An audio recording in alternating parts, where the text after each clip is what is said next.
Hey guys, welcome back to the channel. Just to get it off the rip, I am very sick, so if I sound like shit, it's not just only my mic, it's also that. So I apologize in advance. So there's gonna be like a new, not, I don't know how to put it. I don't think I've really done anything like this before. But we are going to be going over a lot of information. Next 2 days, well, from as of recording this video right now, in 2 days, Citadelle, did I can't say it. The Citadelle map, you know, the zombie map we're all hyped for, is coming out. And it looks a lot of fun, and it looks very interesting. And for those who don't know, this map is really going to be diving into King Arthur and Avalon and et cetera, and all the mystical shit. So I haven't really seen anyone in the zombies community talk about the lore with Arthurian lore. This video is to help you understand King Arthur's lore. I'm gonna cover when he was born, how he found Excalibur, how he became king, and all the way up to his death by the hand of his deranged bastard son. This isn't scripted. I literally am just playing and recording, like, me summarizing the story. I have an entire notebook here of me just taking notes. All the videos that I have watched on YouTube, I'm gonna pop them up on screen right here, and I'm also gonna have them in the description. So these are my sources. I am not a professional, so if I get stuff wrong, bear with me. I literally just wrote all this down yesterday, um, again, as of making this video. So yeah, I'm not an expert. If you really want to learn the ins and outs of his lore, I recommend watching the videos that I have down in the description and doing your own little research. But this is just for COD zombie fans like me who just want to get a little summary of like what King Arthur did, who he was, and the story of Excalibur. I know you guys really want to learn about that. And after that, I am actually going to be going over the newest trailer that just released like 2 hours ago of making this video. And I'm gonna point out some little stuff that I saw, um, and basically also give my little theories of knowing the King Arthur lore. I'm gonna give my little theories to see what we might see in the map, or what this is and what that is. Nothing too crazy, but yeah, we're just gonna go over some theories, and who knows, maybe we could see some connections to the Chaos story, since that is also returning. So without further ado, grab some popcorn, and yeah, just let's, let's get through it. So after the fall of the Roman Empire, Britain fell into chaos. A lot of people fall over the now empty hole of power that the Romans left after their downfall. Brothers known as Ambrosius and Uther Pendragon were knights that brought a lot of hope for Britain. They were responsible for defeating a lot of the Saxon barbarians and Vorgnir. But I'm sorry for mispronouncing anything in this video. They gained the right to the throne and were the kings of Great Britain. Well, at least Ambrosius was. Eventually, Ambrosius was just ass at his job and died, and the crown passed on to Uther. Uther was a very strong and, to say the least, crazy king. Uther conquered and claimed, but never had enough time to, I can't believe I'm about to say this, time to get laid. He was looking for a lot of passion in his life and never was able to find the woman because he was just too much of a badass and too much of a Sigma to find a girl. One day at a party, a man named the Duke of the no wait Duke Gorlows of Cornwall. Sorry, the Duke brought his wife to the party, and she was a oh my god, she was just the most beautiful woman out there. She was actually from the mystical realm of Avalon. Ooh, that name sounds familiar.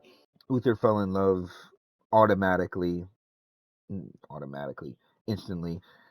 Her name was Ugraine, And basically, Uther tried to make a bunch of moves and pick up lines and yada yada yada. He tried to get with Ukraine, and Ukraine was just like, I'm married. She went to go complain to her husband, and her husband was just like, yeah, let's get the fuck out of here. This guy's acting weird. Uther commanded them to come back, and they were like, nah, you being Slim Shady, nah, bye. So Uther got pissed and decided to go to war for some pussy. A battle happened at the Kingdom of Cornwall, and this battle lasted for quite a while. And Uther was realizing that, like, yo, we're just wasting time at this point. Eventually, Uther just got annoyed and sent his right hand man, Sir Orpheus. I think that Orpheus sent Sir Orpheus to find his friend Merlin. Merlin is a magician that, yeah, I said that right. He's a magician or a wizard, depending on the text of whether which time period this is. Merlin used his magical powers to turn Uther into the Duke. Yeah, he shapeshifted him into the Duke, and in return, Merlin will get his first child.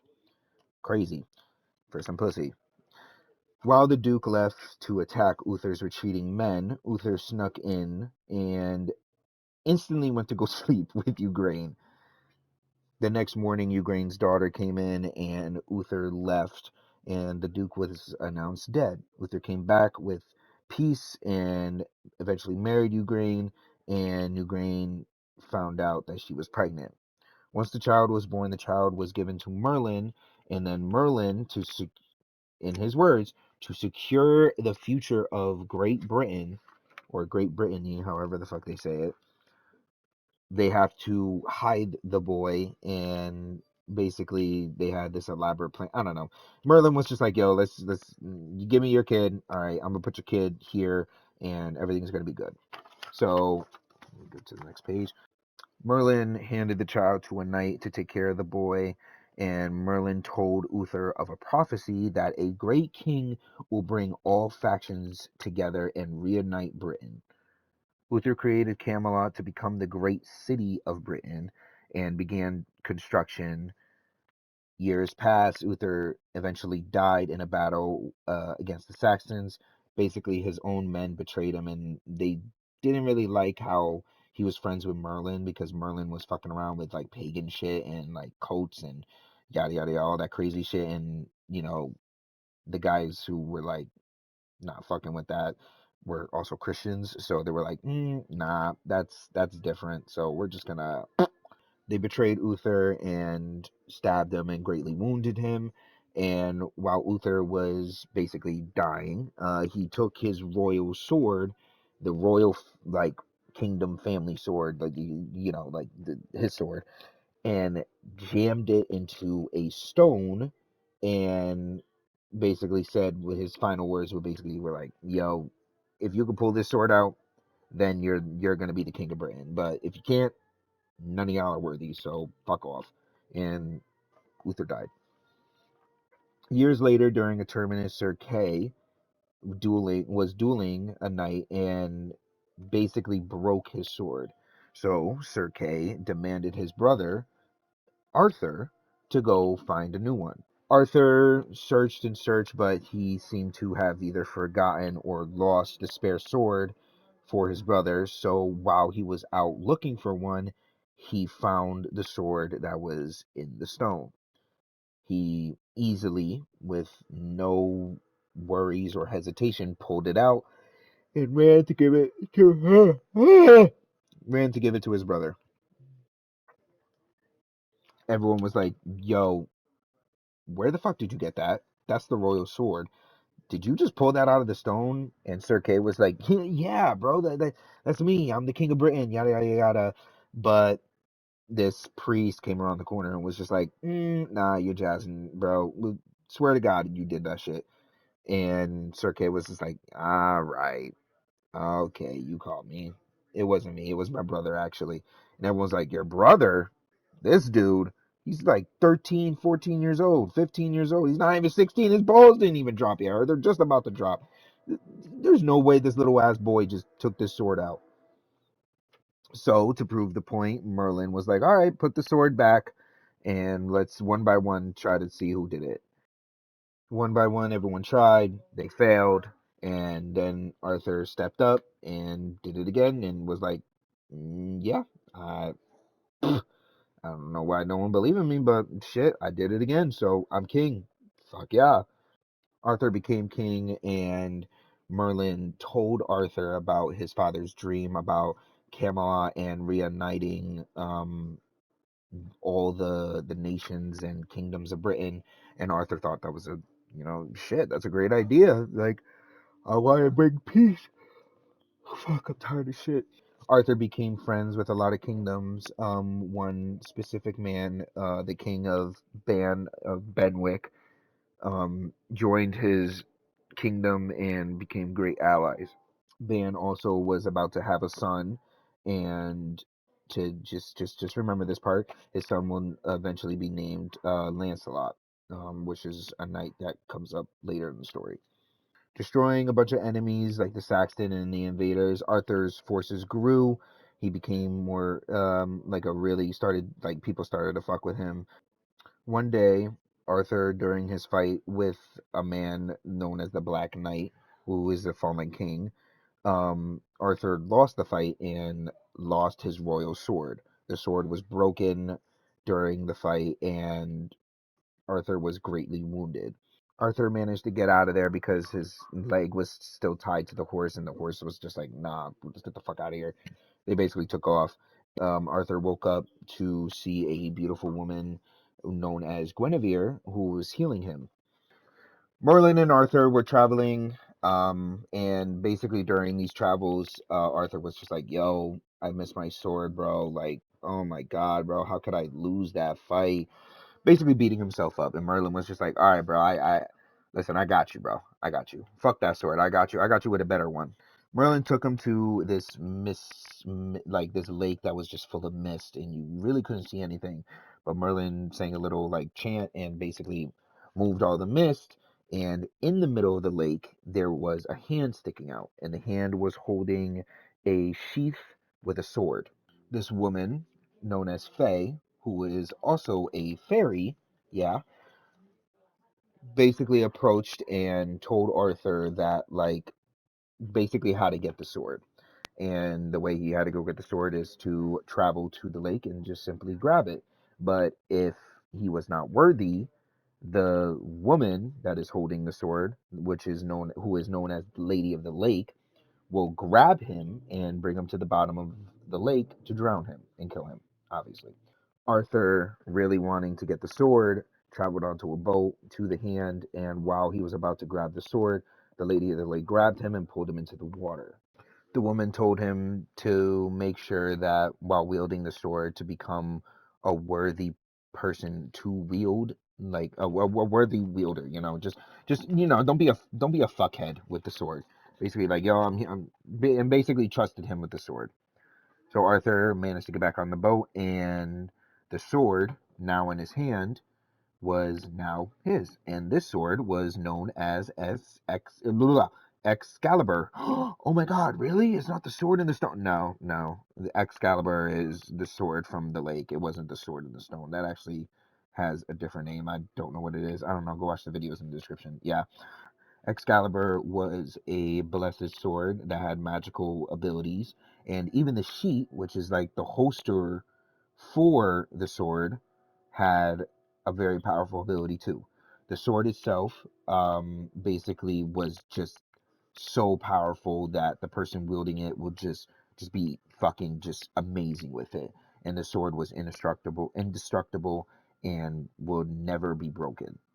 The sheath, which is again the holster for the sword, grants its wielder or bearer, I should say, invincibility.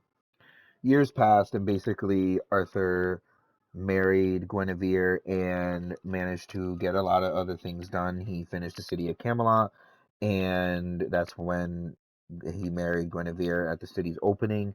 Arthur also created the Round Table of Knights and brought a lot of peace and a lot of healing to Great Britain with the end of a lot of the wars happening within Britain itself. Now, one day, Lancelot, remember that guy? Lancelot came to town, and basically, to speed run this, he basically fell in love with Guinevere, and Guinevere and him had an affair.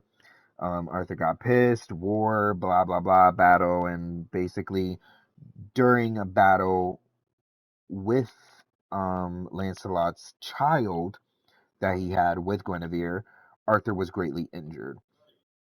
There was also a woman known as Morgan Le Fay, which is the daughter of the old Duke, and she was basically the daughter of, like, like when the Duke was killed and the mother got fucked by Uther and everything.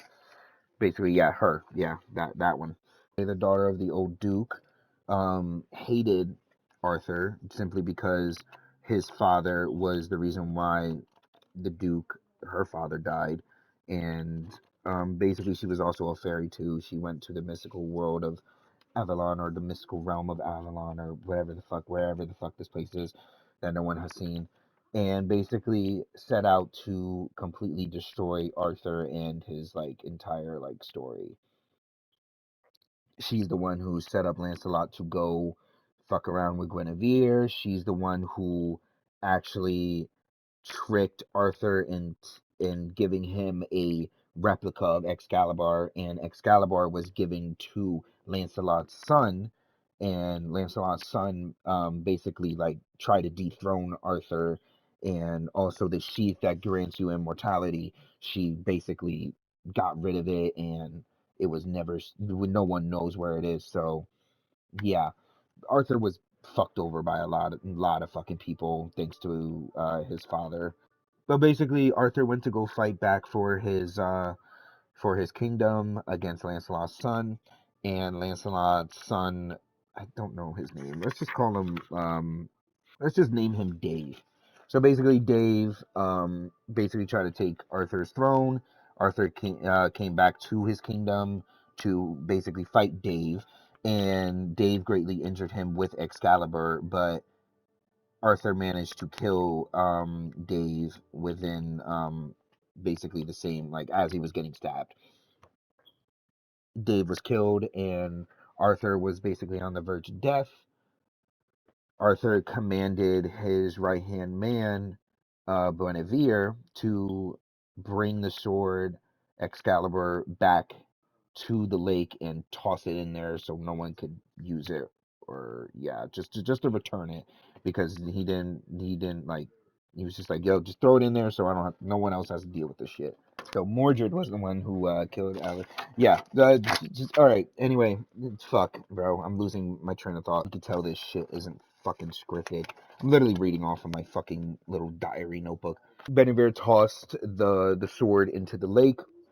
He couldn't do it at first, and the second time he couldn't do it. But on his third try, he was just like, "All right, bro, just I need to just do it." He just gonna do it. He threw the sword in there, and the lady of the lake, her hand came out, caught the sword, and continues to stay there in the misted lake to this day. Guinevere went back to Arthur after throwing the sword into the lake, and while over there, Arthur was being treated by the fairies of Avalon. The fairies, basically, who are the sisters, 9 sisters, and they basically took Arthur with him onto a barge, and they went down the lake to the mystical realm of Avalon. We do not know if Arthur died. We don't know if he was healed. We don't know if he made it to Avalon, if Avalon's even a real place. We don't know what we don't know anything about what happened to Arthur after that. We don't know where he was buried, if he did die. But yeah, and that's basically it. Now, there's a whole bunch of other stuff with all a bunch of other characters. Lancelot went on a great like journey and was destined to find a mystical item known as the Holy Grail. And there's this his whole journey of how he went through this trial and yada yada yada. He had to go on this, he basically prove himself to become the person to hold the Holy Grail. For those who don't know what the Holy Grail is, basically it is an item that can heal and basically spawn like food for people who are hungry. Like basically like this crazy magical item that can create matter, some shit. That's basically the gist of it. Uh, if I'm wrong, please correct me. Now, this is when we start to see like the story really change due to Christianity sweeping Europe and a lot of like folklore really changing to fit Christian mythologies or ideologies. The story really changes. A lot of names, not a lot, but like some names switch around and certain things happen in certain locations because of certain reasons. It's kind of all over the place. I highly recommend going watching this video that I'm about to pop up on the screen. Um, the woman in this video really does a really good job of explaining it, and I'm actually going to rewatch that video again because it's actually really interesting. Now, it is said that either two of these men, two different names for two different stories, but basically it's either or, Percival or Galahad, which is Lancelot's other son, was the one to actually find the Holy Grail. He basically did what Lancelot couldn't do because Lancelot was not able to prove himself. We're going to go with the name Galahad. Galahad found the Holy Grail, and once he did, he saw an angel, and the angel carried him to heaven and basically was never seen again. I yeah, I if you want to dive more deep into this, go ahead. I'm going to put all the source material in the description and you can do your own research. I'm just here to give you like basically the summary for dummies because I'm one of the dummies and this is a lot of information to get out in the span of a day before this map releases. But yeah, that's basically the sum of the Arthurian lore. It's not all, but I believe these are kind of like the most important bits that you really need to know, especially if this map could also not go into any of this at all.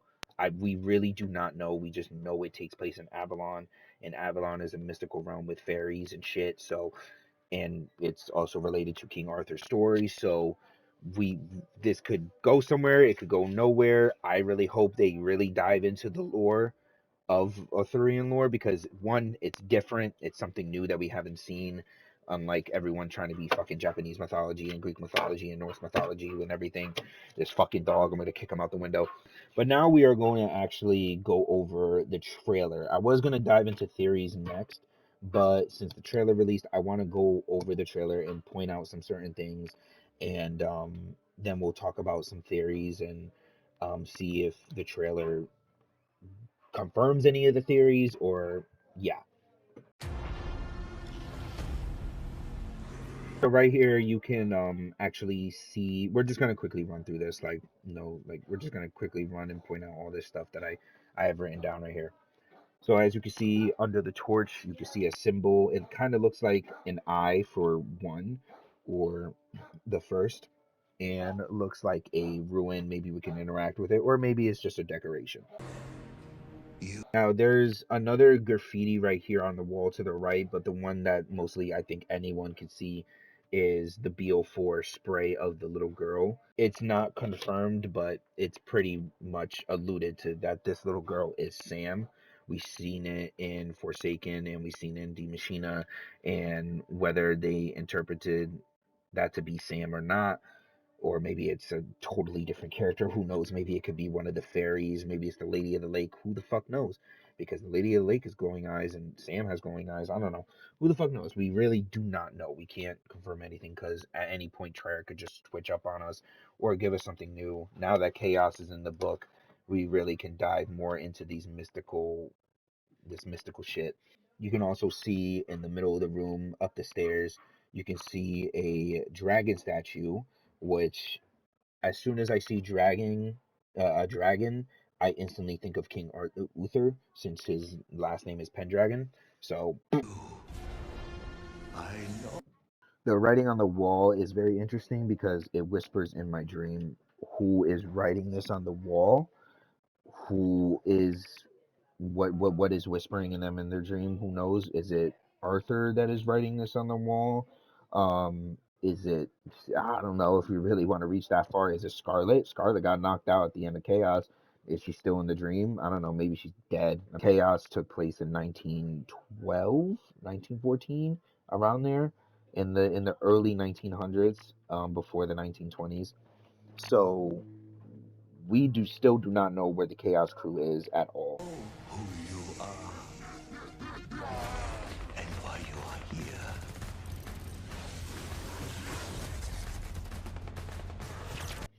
Right here, we could see the first Bastard Sword, which is a very interesting name, calling Bastard Sword. It's the lightning version. I don't know if they released the names. I think they did, but I'm not sure. That was well worth the price of admission. Right here, you can see the symbols on a cannon.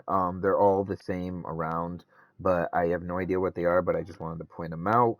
And it looks like we're going to be using this cannon to open up the castle to get in. Who knows if this is probably for an upgrade or just simply like unlocking Pack-a-Punch or some shit. But either way, this looks really fucking cool. Get medieval on them before they get mad evil on you.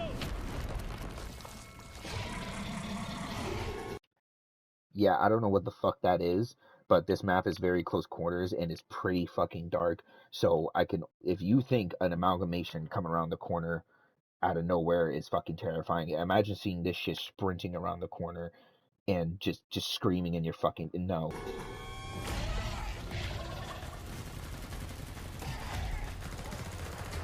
You can see in the back Vulture's Aid, which also, by the way, I do not like the new perk icon. I think it looks like shit. The old one was better, but the perk machine looks pretty fucking cool. And apparently there is a vulture on the perk machine that is actually going to be killing zombies as you walk past them or use it. Or same thing as like Meal Kick. Yeah, the sparks are flying now. Now, this symbol is very interesting. I've been really pausing and trying to analyze what I'm really looking at, and I could be reaching, but with some of these, but let's just run this down.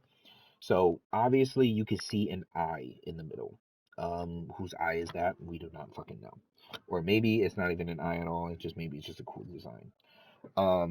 But when I the more I look at this, the more I see swords pointing at a table. I don't know, the circular imagery with the pointy sides. Maybe it's all the swords pointing down. That's what my mind was racing to. I don't know. But that's what I was thinking about. Right here, we can see all the different swords. We can see a raven sword, and we see a fire sword, which has a dragon on it, and then a light sword, which is a lion. It'll be very interesting to see what each of these swords represent. They're called the bastard swords, so maybe they're different bastard children. Maybe they're referencing certain bastard children throughout the Arthurian lore.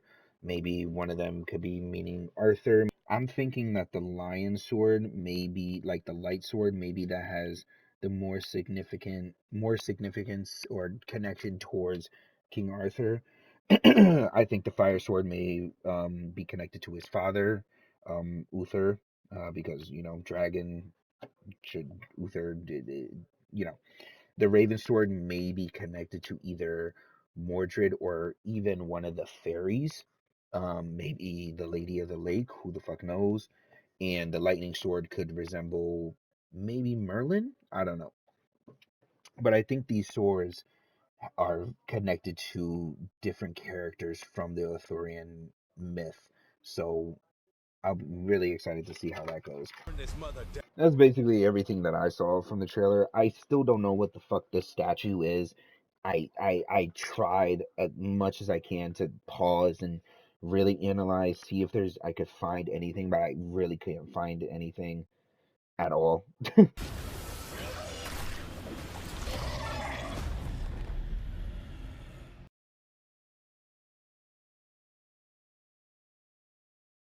But yeah, to cover some theories. Okay.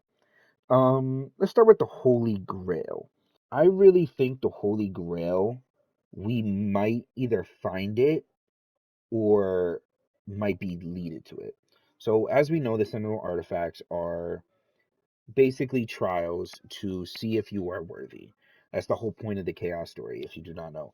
To see if you are worthy to gain this knowledge, this like powerful knowledge on how to control prima materia and to become enlightened. That's the main goal of what happens when you finish all these trials, to see that you are worthy to become a human being, because so many people were using prima materia to destroy each other. And the nine, um maybe they're connected to the sisters, but the nine were very powerful people who learned how to control prima materia back in the in the old ages, and set up these trials and central artifacts and all this shit to see if these people were worthy. Maybe Richtofen is setting out to find the Holy Grail to conjure up his wife, to use prima materia that is in the Holy Grail, or maybe use the Holy Grail itself. I don't know. I don't know. It's either prima materia or the Holy Grail. Maybe they're the same thing. Who knows? But maybe Richtofen will set out to find this artifact or something close to it to bring back his wife and kid, the Lady of the Lake. So we might see the Lady of the Lake in this map. If this is really supposed to be the mystical realm of Avalon, I really don't know. But we might see the Lady of the Lake might be the one who gives us the base form of the bastard sword. Maybe it is just Excalibur itself.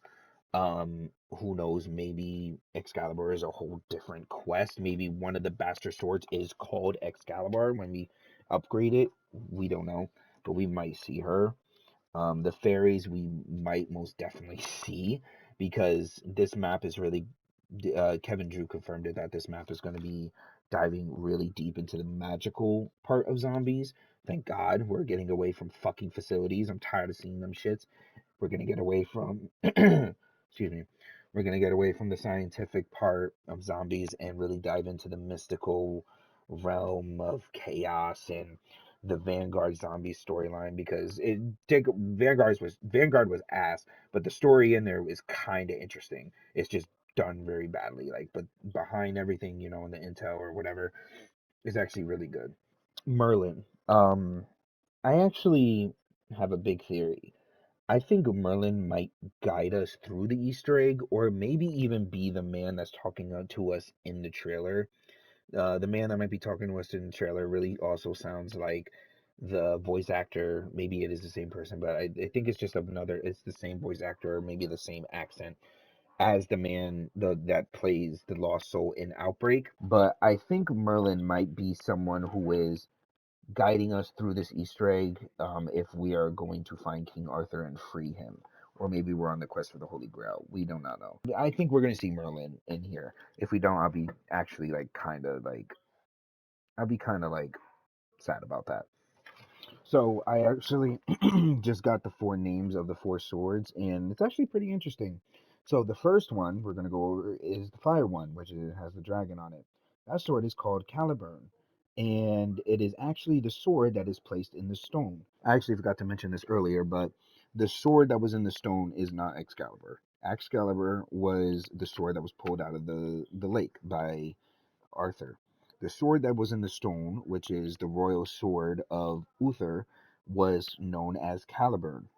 It has direct ties to Arthur Dragon, so I say that is 1 point for me for guessing that off the spot.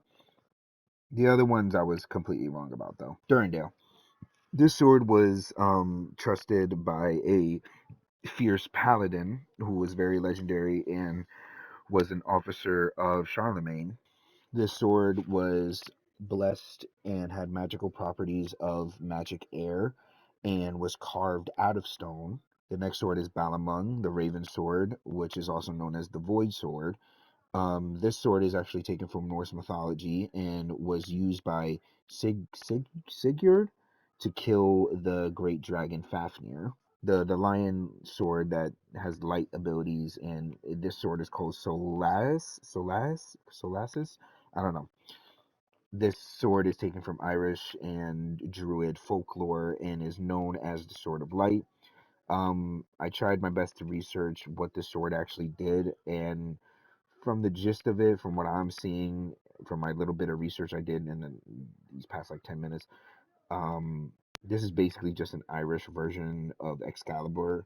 Maybe it could also, from what I'm reading, maybe it's also the same sword of it as Excalibur. Maybe it's just a different version of Excalibur that just got struck by lightning and became a lightning sword, or like powered by light. I don't know. Who the fuck knows? But it, just to simplify it, it's just basically the Irish druid version of Excalibur in that story.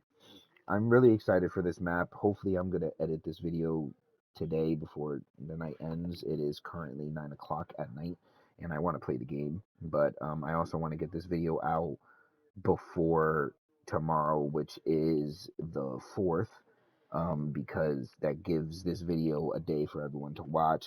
That way, like, it doesn't get overshafted by all the shit when the map comes out. But I'm really excited to see where Treyarch takes this story, and I really hope we get to see a lot more chaos, more of the chaos story in these next coming maps, because I'm sorry, like, yeah, the Dark Ether was kind of interesting, but I'm over the Dark Ether. I'm over the Ether in general and all this fucking shit. So I want to get back to chaos. I want to see what happened after Ancient Evil. I want to see where the fuck is Medusa. What happened to Scarlet? Did she ever wake up? What happened with Diego? What is happening with the Order and Alistair Rhodes when they got turned to stone? Are they just gone? What's happening with Prima Materia? What happened in the city of Alexandria when Medusa went over there? Did she gain the knowledge that she was seeking for, or are we gonna see her in a later map? What happened with Bruno and Sean? There's a lot of questions that really do need to be answered from Chaos, and since the Zombies community was in such a fucking rough state back in Black Ops 4, we never really got the closure for that story, even though that story was honestly like just fucking incredible, and people just turned it down because it wasn't Ether, because God forbid people can let go of their fucking nostalgia. But before I get into a rant, Citadelle looks really a lot of fun, and this map really needs to be another, like, really needs to hit home like Horizon Drag did in Black Ops 3, or even possibly better. And I'm really, really excited because the trailer was very short, and I like that because it's not showing us a lot, which leaves room for the Easter egg, because they said that they're tapping into the mystical elements, and the only mystical shit that we have seen was the swords and the ruin that was on the floor. So I'm really excited to see what else is there. Are we going to see King Arthur? Are we going to awake him? Are we going to find him dead? Are we going to see Merlin? Are we going to see the Lady of the Lake? Are we going to see the fairies? Are we going to see the chaos story? Are we going to see a, are we going to actually activate the Sentinel artifact? Are we going to find Lancelot? Or are we going to find Galahad? Are we going to find the Holy Grail?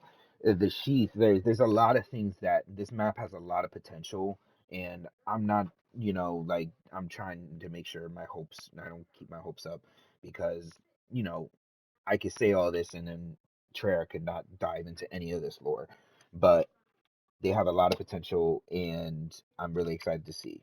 And I just can't wait. I just really want to play. I want to play the map right now. But but yeah. Thanks for watching. If you made it through, good on you. Um, I'm not a professional YouTuber. I'm not a big YouTuber by all means. I don't see this as a job. I see this as a hobby, and I low-key just have a lot of fun making these videos, because I just send them to my friends and my brother, and we just watch them, and they enjoy them, so it makes me enjoy them. So if you are somewhere out there in the world and you enjoy this video, shit, leave a like. You make me happy. Subscribe while you're at it. There's going to be a lot of content, not a lot of content, but like a lot of stupid content coming out whenever I have the time, because I'm working two jobs and I have no life. So yeah, leave a like, subscribe, comment your thoughts, what you are excited for, if I got anything wrong, or you want to add more lore. I will see you guys when Citadel comes out. Yeah, bye.